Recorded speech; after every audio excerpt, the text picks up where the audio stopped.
ሰላም ቤተሰብ እንዴት ናችሁ? ደህና ናችሁ ወይ? ሰላም ናችሁ አላችሁ አለን። ዛሬ በጣም በሚገርም ርዕስ ነው የመጣሁት ማለት ነው። ርዕሱ ምን ይላል? አብረን እንደር ይላል። እንግዲህ ቪዲዮዬን እስከ መጨረሻ ተከታተሉኝ። አስተያየት ካላችሁ በኮሜት አሳውቁ ማለት ነው። ሁለተኛው ደግሞ ኮሜቱ ምን ይላል? ሽማግሌ ይላክ የምትሉ ላይክ ብለዋል። እኔ ተስማምቼ ላይክ አረኩ። ወደ 600 ከ1 ሺህ በላይ ተስማምተዋል። ሽማግሌ ሊልክ ማለት ነው። እዚህ ጋር ደግሞ ያው እንዳያችሁ ሁለቱንም ክርክር ላይ ናቸው፣ ሀይሚና ብሩኬ ማለት ነው። ብሩኬ ዝም ብለን እንደር፣ ሀይሚ ደግሞ ልካ ወይም ደግሞ ቀለበት ሳታስርልኝ አብረን ማደር አንችልም በማለት መልስ ሰጥታለች። ብሩኬ ደግሞ እንደዚህ ከሆንሽ ደግሞ ከአንቺ ጋር መኖርም መቀጠልም አልችልም በማለት መልስ ሰጥተዋል። መልስ ስሰጠውን ደግሞ ሁላችሁም እንዳያችሁ ደግሞ ተናደዋል። ለምን መልስ ሰጠሽኝ? ለምን እሺ አላልሽኝም? በማለት ያው ተናደዋል። ሚፍታም ደግሞ ተው ተረጋጋ በማለት መልስ ሰጥቶታል። እንግዲህ እዚህ ጋር እንዳያችሁ ሀይሚና ብሩኬ ተፋጠዋል ማለት ነው። እኛ ተመልካቾች ደግሞ ማን ልክ እንደሆነ ማን ልክ እንዳልሆነ መፍረድ ያለብን እኛ ነን እንጂ እነሱ አይደሉም። መቼም የሚሰራ ሰው አይደለም የሚፈርደው፣ ተመልካች ነው የሚፈርደው ማለት ነው።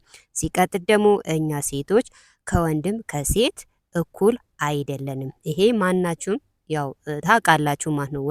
ወንድ ልጅና ሴት ልጅ በምንም ነገር አንድ አይደለንም ማለት ነው። እኛ ሴቶች ብዙ ችግር ይደርስብናል፣ ብዙ ነገር ይደርስብናል ማለት ነው። ወንዶቹ ደግሞ የሰከንድ ወይ ደግሞ የአንድ ደቂቃ ስሜታቸው ብለው ያው ታውቃላችሁ ከሚስቶቻቸው ከጓደኞቻቸው ጥላቻ መለያየት የሚፈጥሩ ወንዶች አሉ ማለት ነው። ስለዚህ እኛ መፍረድ ያለብን ተመልካችን ማለት ነው። ሀይሚ ልክ ናት ማለት ነው። ምክንያቱም ብሩኬ ቀለበት ሳያስርላት አብረን እንደር ብለዋል። ያው እርሱ ላይ እንጽፎታል ማለት ነው። ብሩኬ አንድ መሆን አለባቸው። እንደ ሰው፣ እንደ ትዳር፣ እንደ ጓደኝነት በስምምነት በሽማግሌ ልካ ማሰር አለበት ወይም ደግሞ ቀለበት ማሰር አለበት።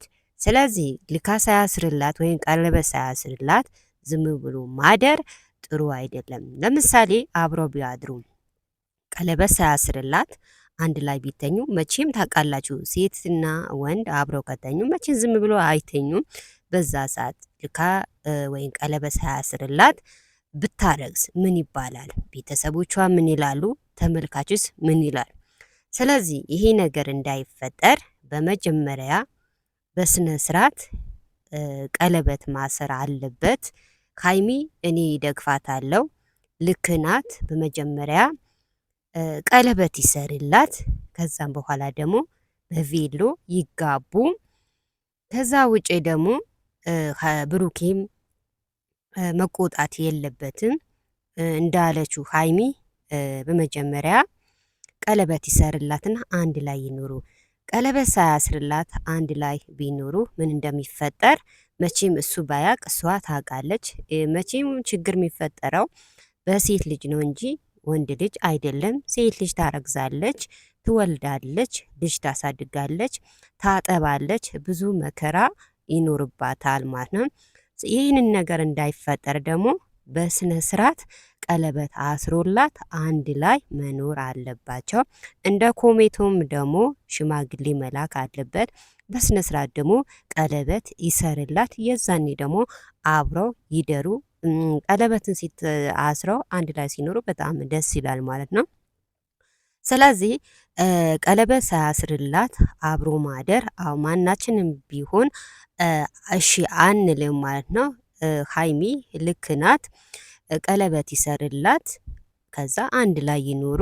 ከዛ ውጪ ደግሞ ብሩኬ መናደድ የለበትም። እኔ ያልኩሽ አትሰሚም እያለ ብዙ ነገር ተናደዋል። እንደዛ መሆን የለበትም። በስነ ስርዓት ሽማግሌ ይላክ፣ እንደ ወንድ ቀለበት ይሰርላት። ከዛ ውጭ እንደፈለጉ መሆን ይችላሉ ማለት ነው። ስለዚህ እንደኔ አስተያየት ሀይሚ ልክ ናት እላለሁ። አዎ ልካ ሳያስርላት ማደር የለባትም። ነገ የሆነ ነገር ቢከሰትባት ማን ነው ተጠያቂ? ያው አሁን ላይ ችግር ነው። ልጅ ሲፈጠር ወይ ሊከዳት ይችላል። እና ብዙ ነገሮች አሉ። ስለዚህ ብሩኬ ከሷ አይጠበቅም። መጀመሪያ ቀለበት ይሰርላት፣ የሀይሚ የምትፈልገውን ያሟላላት። ከዛ ውጭ እንደፈለጉ መኖር ይችላሉ ማለት ነው እና ሽማግሌ ይላክ። ሴት ልጅ ብዙ ነገር ይቸግራታል፣ ብዙ ችግር አለባት። ትወልዳለች፣ ልጅ ታሳድጋለች፣ ብዙ ብዙ ነገሮች አሉ። ስለዚህ ይህ ነገር ደግሞ በሀይሚ እንዳይፈጠር ቀለበት ማሰር አለበት ነው የሚለው ኮሜት። ብዙ ልጆች የሀይሚ የደግፋችሁ አላችሁ፣ እኔም እደግፋታለሁ። ምክንያቱም ሴት ናት። ብታረግዝስ አስባችኋል? እና መቼም ያው አብሮ አንድ ላይ እንደር አላት። ቢያድሩ ደግሞ ምን እንደሚፈጠር መቼም ታውቃላችሁ ማለት ነው። እና ሀይሚ ልክ ናት። ብሩኬም ደግሞ ሽማግሌ ላክና ቀለበት ይሰርላት። አለቀ። ላይክ አድርጉ።